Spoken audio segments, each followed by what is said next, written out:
Bonjour tout le monde, and welcome to my weekly podcast segment. Yes, I'm still doing these even while trying out my first ever Let's Play project, presumably because I have too much time on my hands. Now, you can tell by the thumbnail that today's episode isn't going to be that far removed from my Let's Play, but given the circumstances, can you really blame me? While I'm happy for fans of Metroid and Advance Wars and so forth, the Nintendo Direct at E3 wasn't terribly interesting to me. No Fire Emblem news at all, the Breath of the Wild update was still rather vague on basically every point, and to the limited extent that I care about the series, there wasn't even anything on Pokemon. Not giving me much to work with, huh, Nintendo?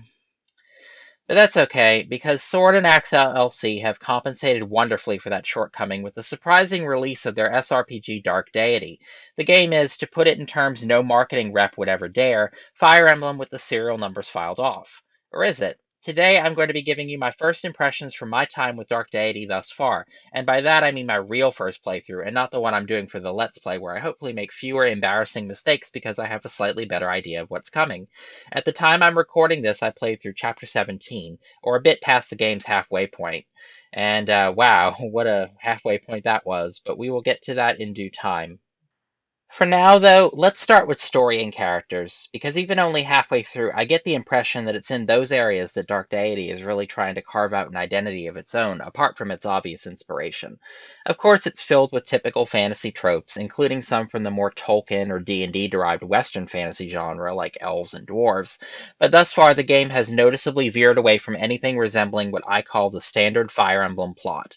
There's no clearly signposted antagonist, or at least not one that's been properly introduced at the point where I am, and even though there's a war between nations, your characters aren't fighting directly in it, but instead are off on a more traditional RPG flavored quest after magical MacGuffins. The story does feel a bit unfocused at the moment, but overall I think it's working well. Put it this way, I couldn't tell you right now who's going to be the final boss, or even necessarily the main antagonist. Notable, too, is that very few of the playable cast are nobility or royalty, something that really stands out when you're used to Fire Emblem with its well-trod tales of lords and kings and emperors. I can't say that Dark Deity has done anything truly innovative with that so far, certainly nothing on the level of genuine political progressivism that some Three Houses fans insist on cramming into that game, but as I said, it is working well and going in some mildly interesting directions. The characters themselves are for the most part decently developed, particularly through the extensive bond system which is this game's equivalent to supports. It's a very player-friendly equivalent, too, because it's simple to unlock a ton of bonds without really trying, which nets you a variety of conversations between your units. None of them have really caught my eye in the way that I'm known for in the fandom, and by that I mean gay subtext, but I know from pre-release that some of that kind of material is there, and that the development team has been open to exploring it. I'm keeping my eye on the early game adept recruit Elias and drunken smuggler Ford especially, as they've been confirmed to be queer and also have a bond conversation that I haven't unlocked yet. I suppose in that event it's less subtext and more actual text, but I'm flexible enough to work with either. Of course, it would be impossible for me to praise Dark Deity's characters without also bringing up one of its lauded new gameplay features, that being the Mortal Wounds mechanic. Instead of Fire Emblem's notorious permadeath, Dark Deity features a system wherein characters defeated in combat will still come back the following chapter but will permanently lose points in a certain stat according to how they were defeated. Although that may be irritating for fans into Iron Man runs, on a casual playthrough it's a fantastic change, and I can personally say that it's gotten me to successfully resist the urge to reset after losing a character because I know they'll be back and may just have to compensate a bit for the lost stat points. I don't even miss the time rewind mechanic of the three most recent FE releases. Well, that is a lie. I still miss it sometimes when I make a move I didn't intend to, but I can live with that. Circling back to the character discussion, though, I can't overstate how much the lack of permadeath improves the writing of Dark Deity. See, in Fire Emblem, playable characters outside the main cast rarely get to participate in the story once they're recruited, because the writing has to allow for the possibility that they might not have been recruited, or even died. In some specific instances, some characters will get plot armor, meaning they can be defeated in battle but will still be said to retreat even on Classic mode, because their role in the story is too integral to lose them even though they aren't important enough to give you a game over if they're defeated. Aside from that, though, permadeath greatly limits the extent to which most characters get to engage with major plot events, and almost as glaringly, it also restricts support conversations as well. Supports are simply unable to reference characters outside of the two immediately in the conversation, or those who are guaranteed to be recruited and alive, which usually just means the lords and other characters with plot armor. This can not only sometimes make the writing in these instances to come off a bit artificial, but it can also create issues when players not as familiar with how permadeath affects Fire Emblem's writing read sloppiness or even malicious intent into what's not there. Dedue from Three Houses may be the most notorious recent example, and I could do a whole podcast on how corners of the fandom like to vilify that game's writing around his character, based largely on a lack of understanding of the implications of permadeath. But in Dark Deity, none of that's a problem, because the mortal wound system gives real consequences to defeat, while also allowing everyone in your army to have an active voice in the narrative, and also reference one another freely in bond conversations. Well, lack of permadeath and the fact that everyone in the game is auto-recruited and you can't miss any of them, but you get the idea. In a way, this aligns Dark Deity a bit more with the visual novel genre, and considering how far Fire Emblem has been leaning in that direction for the past few entries, I'm just glad that they're willing to embrace it and prevent gameplay from impeding the writing too much. The Steam achievement for finishing the game on the lowest difficulty jokingly refers to Dark Deity as a visual novel, but personally I don't think that's an insulting comparison.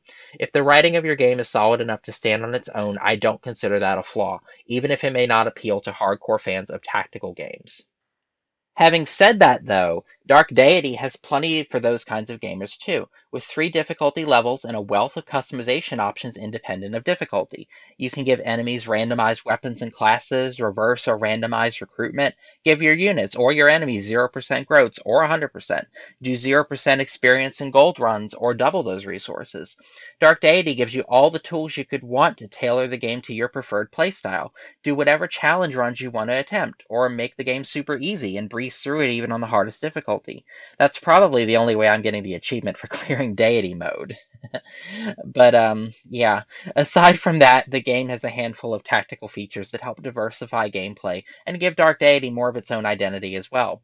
These include a damage and armor type system replacing Fire Emblem's weapon triangle, multiple promotion options to allow for different skill builds while not feeling quite as loose in terms of character flavor as reclassing in more recent Fire Emblems, and a different approach to weapon and inventory management that eliminates the need for durability and makes everything about choosing the right weapon for each situation, and upgrading your character's weapons according to their preferred stats. I will say that I do wish the different weapon options had a little more variance than just different stat allocation, like for example magic weapons, spells with different effects, or some limited 1 to 2 range options like javelins and hand axes. But on the flip side, it is good that the weapon upgrades are the same across different weapon types so there's less to remember. You'll have plenty enough of that as it is between the skill and class options, which are as diverse as they are from my perspective at least, fairly balanced. And that's not even getting into the map diversity in this game. The developers must have shared the frequent criticism that modern Fire Emblem, with the notable exception of Fates, relies too heavily on route or kill boss objectives because there's a surprising number of different objectives and creative map concepts. So far, I'd say that Dark Deity is about on par with the inventiveness of Fate's Conquest, and except for a single chapter in the mid-game, none of the map gimmicks outstay their welcome in the way that several of Revelations do.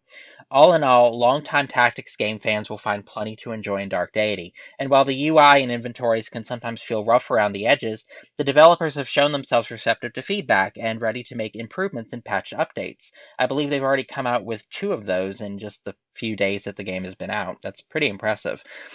All in all, I'd say that Dark Deity has had a very promising launch, and it's given me a lot to play around with, not to mention the opportunity to try game streaming for the first time, which I think I'm mostly okay at. I haven't really gotten any feedback on that yet, but I know there are a handful of people who like it. If you haven't checked out my Let's Play yourself and want a taste for what Dark Deity has to offer, I recommend you give those a look. No doubt my limited tactical prowess will offer some entertainment soon enough. Until then, though, and until next episode, au revoir!